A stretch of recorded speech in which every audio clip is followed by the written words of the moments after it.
Assalamu alaikum, I'm Mithit Abbas. I welcome you to Gohar Publishers. They have a strategy of redefining the geography of education through digital resources for conceptual learning. आज हम start करने वाले हैं unit 2 helping others, जो कि है Gauhar English की book grade 4 में से। आइए देखते हैं कि इस यूनिट को कैसे पढ़ाना है। अब आप सोच रहे होंगे कि हेल्पिंग अदर्स एक बड़ा अच्छा टॉपिक है जिसमें बच्चों को मैनर्स, एथिक्स सिखाए जा सकते हैं। That's absolutely right. लेकिन मैं मानती हूँ कि बच्चों को सिखाने के लिए बच्चों का खुद समझना और सीखना ज़रूरी है। अब you might be thinking miss एक ही तो बात है। नहीं, ये दो डिफरेंट बातें हैं। बच्चों को ये कहना कि दूसरों की मदद करो एक अलग बात है, और बच्चों से ये पूछना कि अच्छा कोई बंदा आपके सामने गिर गया है तो उसको गिरे रहने देना चाहिए। तो वो जो सिखाना है, वो जो रिस्पॉन्स है जो बच्चा खुद आपको दे, वो ज़्यादा मायने रखता है। इसीलिए हेल्पिंग अदर्स टॉपिक जब आप स्टार्ट करें तो आप बच्चों को कोई एक ऐसा सिनेरियो दीजिए जिसमें आप दिखाएं कि कोई बंदा, कोई इंसान किसी मुश्किल में है, या इवन कोई एक जानवर मुश्किल में है। देखें, मदद करने के लिए इंसान होना खाली ज़रूरी नहीं है, मदद किसी भी तरीके की हो सकती है।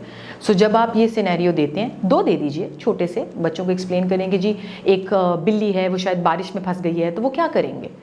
सो इस तरह दो एग्जाम्पल्स दे के बच्चों से रिस्पॉन्सेज लीजिए। हो सकता है कोई बच्चा आपको रिस्पॉन्स में कोई ऐसा जवाब भी दे दे जो सही नहीं है। प्रॉब्ली वो कहे जी कि बारिश में मैं भी तो भीग जाऊंगा, तो मैं क्यों उस बिल्ली की मदद करूं। सो ये वो जगह है जहाँ पे आप एक्चुअल में बच्चों को मैनर्स, एथिक्स और वैल्यूज़ सिखाएंगे, जहाँ आप उसको ये बताएंगे कि ठीक है तुम भीग जाओगे लेकिन तुम अपने आप को खुद बचा सकते हो, वो बिल्ली खुद को नहीं बचा सकती। सो इस तरह आप गुड एथिक्स, मैनर्स बच्चों में इनकलकेट कर सकते हैं। जब आप ये कर लें तो फिर आप बच्चों को टेक्स्ट बुक का पेज खोल के उसकी पिक्चर्स दिखाइए। उनको कहें उन्होंने बुक में से चैप्टर रीड नहीं करना, बस उन्होंने पिक्चर्स देख के, सिर्फ पिक्चर्स के सहारे आपको बताना है कि उनको क्या लगता है कि ये टॉपिक किस चीज़ के बारे में है।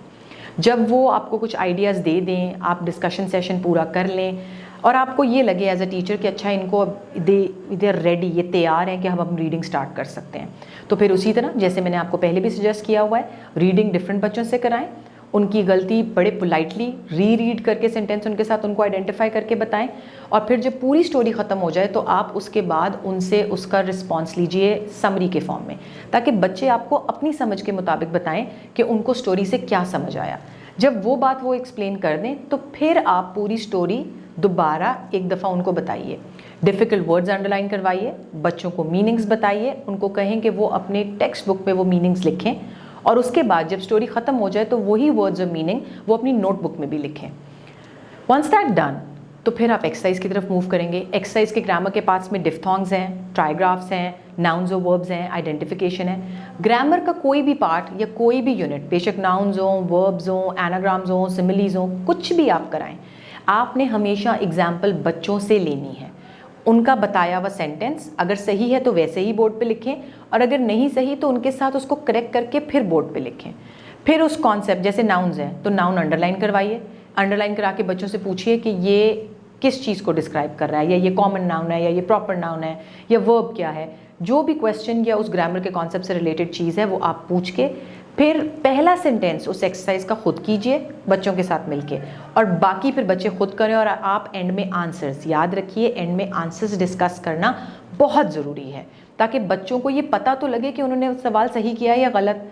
रिटन चेकिंग तो जो आप करते सो करते हैं, लेकिन इस तरह की वर्बल चेकिंग बच्चों के लिए बहुत अच्छी होती है। जब आप एक्सरसाइज का भी पोर्शन पूरा कर लें, सो उसके बाद मैं सजेस्ट करूँगी कि इस यूनिट में आप बच्चों को एक टॉपिक दीजिए जिसपे वो खुद लिखें कि क्या कभी उन्होंने ज़िंदगी में किसी की मदद की है, और अगर की है तो कैसे की है। जस्ट लाइक 5-6 लाइन्स, कोई बहुत एक्सटेंसिव नहीं।